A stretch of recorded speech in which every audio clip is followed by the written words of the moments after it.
gimana cara gue bisa deliver apa yang ada di otaknya Karegas gitu, karena baru baca kayak scene 1 ditampar sosis, gue kayak ditampar sosis, Ditampar sosis. oke, gimana tuh gitu.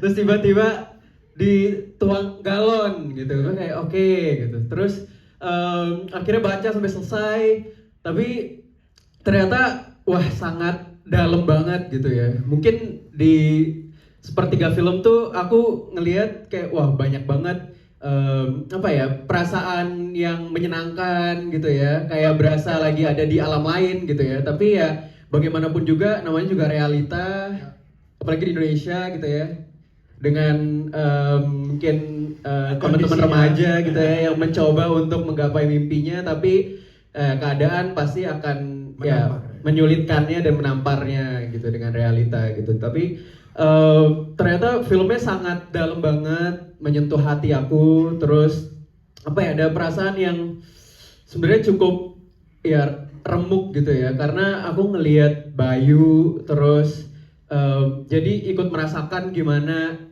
dia berusaha keras untuk bisa menggapai mimpi dan impiannya gitu. Tapi mungkin saking kerasnya dia berusaha, awalnya mungkin itu menjadi ambisi, sampai akhirnya itu menjadi obsesi yang nggak bisa dihentikan gitu ya, yang berakibat ya banyak hal yang harus dia korbankan, dirinya sendiri, orang lain gitu, bahkan mungkin ya kehidupannya itu gitu. Jadi Slide 62. aku ngerasa apa ya, sangat 61. sedih gitu ya melihat ya dinamika yang hadir ditulis sama Karegas gitu ya tentang Bayu ini gitu. Tapi aku berusaha untuk ya menyelami Bayu itu lebih dalam. Terus untungnya di sini aku bersama dengan teman-teman semua saling terbuka satu sama lain gitu ya untuk membuat film ini jadi suatu yang apa ya, pengalaman yang nggak akan bisa dilupain gitu ya, karena menurut aku ini film yang sangat harus ditonton di bioskop gitu, dan cinema experience yang luar biasa gitu ya, gimana kita bisa ngelihat ya sisi terdalam dari manusia tapi mungkin dengan cara yang berbeda gitu. Dan selama 2 bulan ini banyak yang kita lakuin gitu ya, mulai dari workshop, reading, 101 bareng sama Karegas, terus ini salah satunya melintah gitu ya. Jadi selama 2 bulan belajar belajar melintah sampai perutnya kram gitu ya. Tapi setelah belajar ini lebih banyak, aku jadi ngerasa oke, lebih berpasrah diri gitu ya, merelakan tubuh kita untuk bisa ya bergerak apapun kemauan dia gitu ya, tanpa harus ada paksaan dari dalam diri sendiri. Terus belajar slompret itu juga salah satu yang sangat berat gitu ya, karena aku baca di skenario aja Bayu main slompret sambil terbalik, gue kayak oke, gue udah gue harus nyiapin tenaga gue gitu untuk bisa bisa stabil gitu memainkan slompret sambil kebalik gitu berjam-jam gitu. Jadi udah banyak yang kayak ada di pikiran aku tiap hari berusaha untuk meditasi gitu ya, kayak oke, aku ingin mencoba menjadi Bayu gitu, kayak mencoba meditasi, tapi tiap meditasi kayak 91. melintah gitu, kayak setiap hari melintah main slompret yang bener gue oke, nggak akan bisa kayak nggak bisa tenang gitu ya. Dan itu yang terjadi selama bulan-bulan awal gitu ya. Tapi setelah syuting hari pertama itu kayak langsung berasa clear, kayak pikiran dan otak berasa kayak balik jadi nol lagi gitu. Karena aku bersyukur banget di situ tuh, mungkin karena kita syuting di perkampungan cukup kecil gitu ya, bahkan dari hotel kita tuh 1,5 jam untuk bisa nyampe ke situ, nggak ada sinyal. Terus kita kayak membaur dengan orang-orang desa juga, terus hampir setiap hari pesta gitu ya, jadi kayak berasa hadir di situ gitu, kayak menginjakan kaki di situ. Jadi udah hilang tuh perasaan-perasaan overthinking, perasaan kayak gimana caranya untuk bisa ya acting dengan baik gitu. Tapi meskipun pasti ada aja apa ya, mungkin kayak titik-titik ya kecil gitu ya yang hadir di pikiran gitu ya selama beberapa waktu gitu. Salah satunya termasuk cara Karegas dalam mendirect gitu. Jadi directing Karegas tuh sangat unik, jarang aku temuin di director lain gitu yang pernah aku kerja bareng gitu ya. Salah satunya adalah Kak Regas tuh kalau syuting tuh jarang ngambil shot master pertama. Gitu. Jadi biasanya kan kalau kita syuting mungkin ya bagian dari latihan kita ya kita lakuin itu pas master gitu, pas shotnya lagi besar-besarnya gitu. Jadi muka kita nggak terlalu kelihatan gitu. Jadi kita kalau masih ngelakuin kesalahan tuh masih bisa kita perbaiki di shot selanjutnya gitu. Tapi Kak Regas tuh pasti selalu ngambil shot deket duluan gitu. Kadang-kadang mungkin close up kita gitu jadi scene pertama, jadi shot pertama gue kayak jangan shot pertama muka gue langsung, ntar di layar jadi jelek dong, gak bisa diperbaiki lagi. Karena Kak Regas tuh kalau udah syuting kebanyakan one take. Jadi kalau kita ngerasa mungkin agak kurang pede, Kak boleh satu lagi nggak? Oke. Udah bagus kok. Tapi nggak, hasilnya beneran bagus dan luar biasa ya. Tepuk tangan dong buat Anda. Terima kasih Anda untuk sangat bersyukur bisa hadir di sini. Tapi luar biasa. Luar biasa, Angga juga sangat luar biasa. Bang Gun, kita ke Bang Gun, tepuk tangan buat Bang Gun.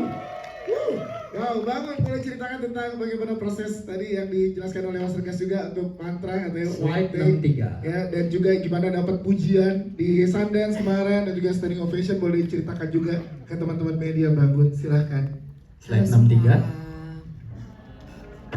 Kok pada lemes sih? Kurang gizi ya, belum dikasih makan.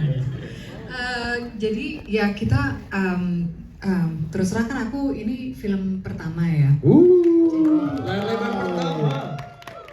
Film pertama langsung Sundance loh. Nextnya Oscar. Amin. Ini pokoknya membuat hati tuh jadi berflower. Beneran buat aku ini salah satu pengalaman yang nggak akan aku lupakan seumur hidup. Namanya juga pertama kali, jadi ada banyak sekali rasa-rasa yang masih, walaupun kita syutingnya 2 tahun yang lalu dan semua perjalanan kayak, untungnya kamu tuh suka latihan. Karena kan sebagai orang yang belum pernah banyak, nggak punya banyak pengalaman di perfilman, baru hanya beberapa lah gitu. Jadi aku tuh sebenarnya agak frustasi sedikit bahwa kan aku tinggalnya di Paris, jadi nggak latihan bareng-bareng yang lain gitu. Jadi kadang kalau aku di Indonesia aku sempat ya kita latihan reading bareng, tapi kalau enggak ya lewat Zoom. Gitu loh. Jadi aku nggak cuma sama Regas aja. Dan terus terang pas baru pertama kali baca skenarionya, baca naskahnya, tetap aja ya bingung aja gitu, nggak ngerti. Tulisanku ini membingungkan. Betul. Baru sadar aku. Banget Mas, sorry. Oh, Di support Ciko ya udah beberapa kali sama Mas Regas. Oke. Kamu aja bingung gimana gue. Jadi tapi setelah syuting hari pertama, kedua dan selanjutnya, aku berpikir begini, kita ini semua kan at the service of direktornya. Jadi ya kita tuh semua menaruh kepercayaan kepada dia bahwa yang dia inginkan itu, yang dia minta dari kita adalah sesuatu yang kita bisa lakukan. Walaupun kadang kitanya sendiri tuh nggak tahu bahwa oh begini ya kayak. Jadi slide 65. ganggu banget ya. Soalnya nggak ada prompter tahu ya ini. Maaf ya teman-teman.